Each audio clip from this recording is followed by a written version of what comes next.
IELTS Speaking Part 3. Topic: Getting lost. Question number 1. Why are there some people who never get lost? You know, around your neighborhood, around your city, there are some people you know they never get lost.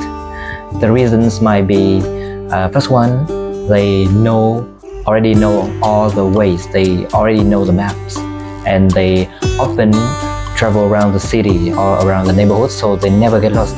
And secondly, they are confident.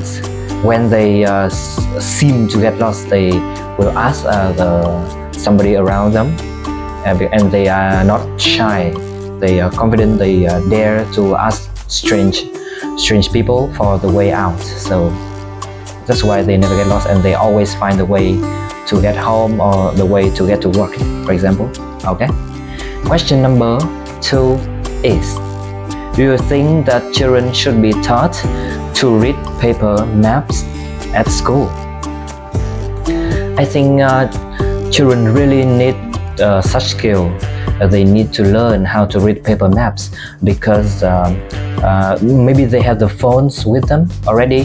They have the iPhone or Samsung phones, but sometimes where there's no Wi-Fi, there is no internet connection, they couldn't do anything but reading the maps. So they really need to learn such skill by teachers from school at a really young age.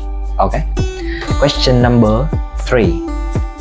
How can people find their way when they get lost? There are some ways. For example, the first one, they can use their phone or they use the apps on the phones to look for the ways. And secondly, they can ask strangers, some local people on the street.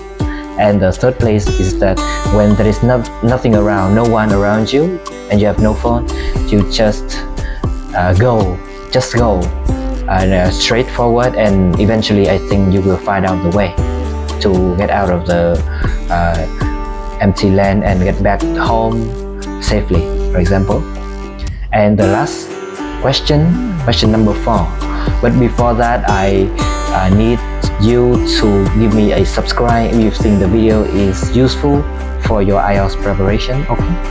And the last question is: what should people bring along in case they get lost? What an interesting question, yes?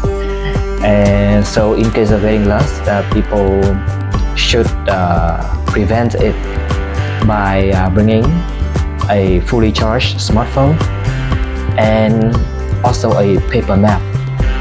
And they can also bring with them some water, because when they get lost, they will feel thirsty, and if there is no water, they will be really tired, and sometimes they can get exhausted and cannot wait and cannot find out the way if there's no water around. Okay, so these are the things that they should bring along when they in case they get lost. All right, so that is the end of IELTS Speaking Part 3. Topic: Getting lost. If you think the video is useful, please give me a subscribe. Okay, goodbye and see you on the next videos.